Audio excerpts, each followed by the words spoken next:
میرے لیے یہ وقت بہت مشکل ہوتا جا رہا ہے۔ پچھلے چند برسوں میں بہت سے قریبی دوست بچھڑ گئے۔ میرے عزیز ترین دوستوں میں سید وقار حسین، جو علی گڑھ یونیورسٹی میں انگریزی کے صدر شعبہ اور پروفیسر تھے، ان کا انتقال ہوا۔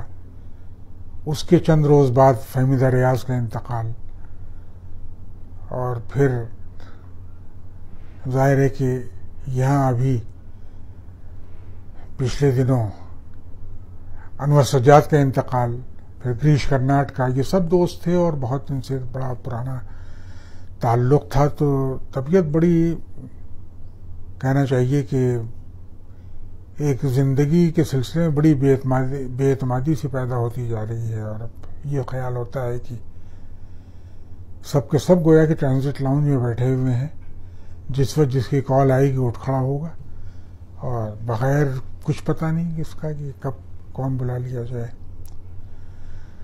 انور سجاد کا معاملہ یہ ہے کہ انور سجاد سے تقریباً سمجھیے کہ سن 80 کے آس پاس سے دوستی کی شروعات ہوئی تھی، پچھلی صدی کی سنت، تو اس حساب سے دیکھا جائے تو کوئی 40 سال کا تعلق تھا۔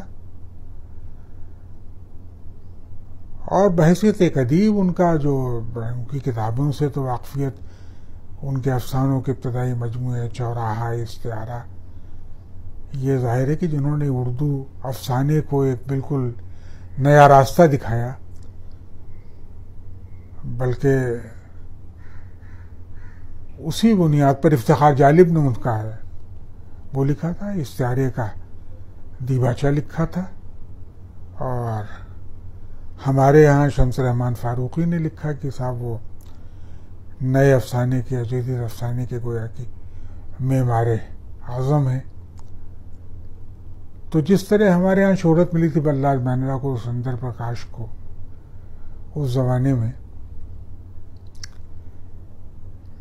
اس سے زیادہ شہرت سچی بات یہ ہے کہ پاکستان میں انور سجاد اور خالدہ حسین کے افسانوں کو، میں خود خالدہ حسین کے افسانے تو خیر مجھے بے حد پسند ہیں، بہت زیادہ پسند ہیں، اور میرا اپنا خیال یہ ہے کہ ان جیسا کوئی ادیب اردو میں ان کے اپنے زمانے سے لے کے اب تک نہیں پیدا ہوا۔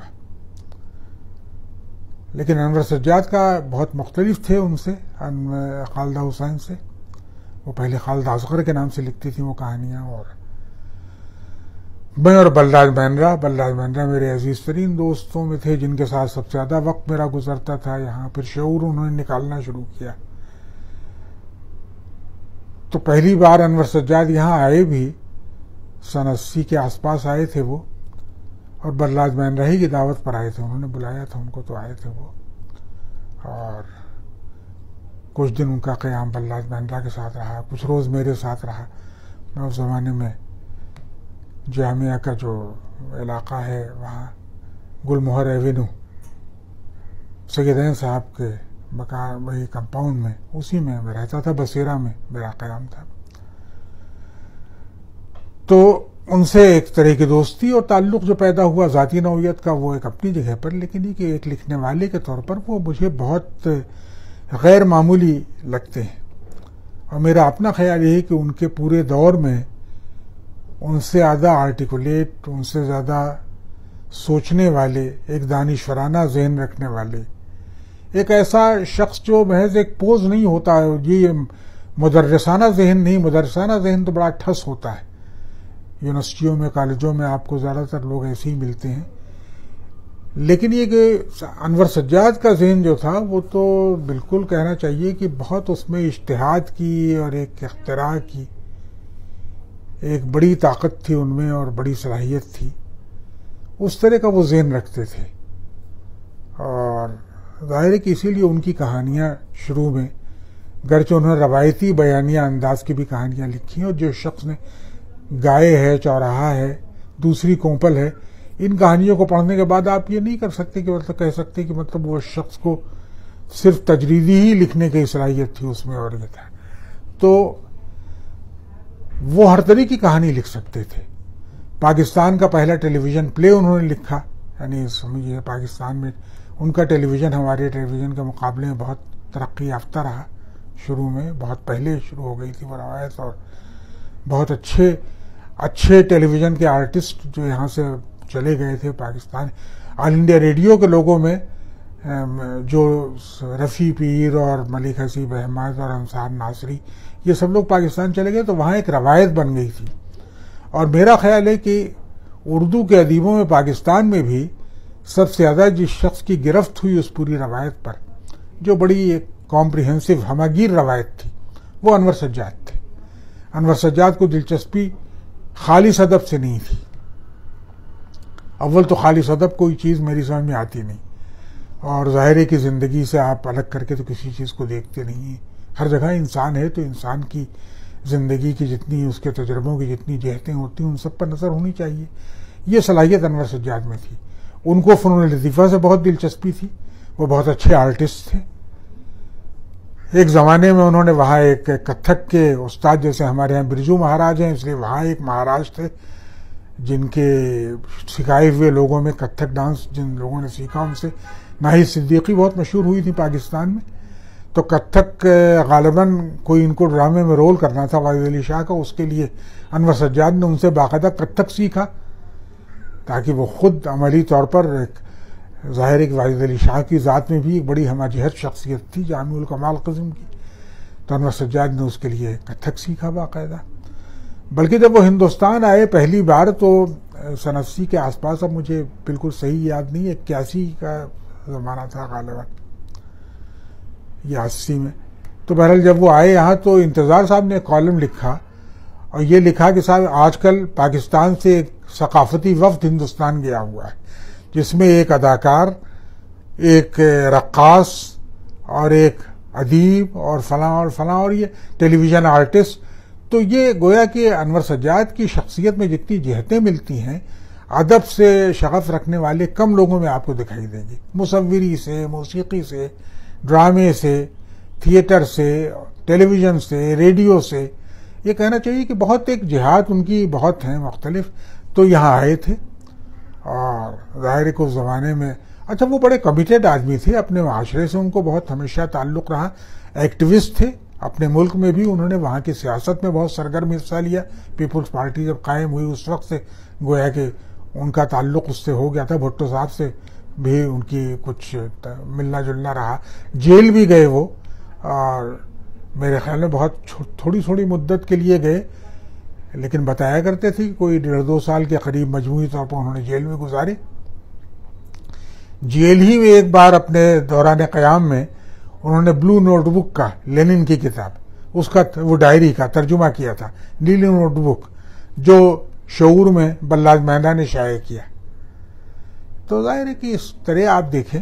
اور پھر یہ کہ وہاں ضیاء الحق کی جو حکومت آئی اور اس کے ساتھ جو ایک اندھیرا، ایک ظاہر ہے کہ اندھیرے کی حکمرانی شروع ہوئی جس کا سلسلہ اب تک جاری ہے. اور اب تو ظاہر ہے کہ آپ دیکھیں تو پورے بر صغیر کو اسی اندھیرے نے اپنی لپیٹ میں لے لیا ہے. تو وہاں وہ اس زمانے میں انہوں نے وہ ناول لکھا خوشیوں کا باغ. خوشیوں کا باغ ظاہر شاید اس وقت وہاں نہیں چھپ سکتا تھا پاکستان میں. اکرام اللہ کا گرگ شب جیسا ناول جس میں کوئی سیاست نہیں تھی، لیکن وہ بہرحال ایک طریقے اس کو ضبط کر لیا گیا تھا، اس پر پابندی عائد کر لی گئی تھی فوج کہہ کر کے اسے.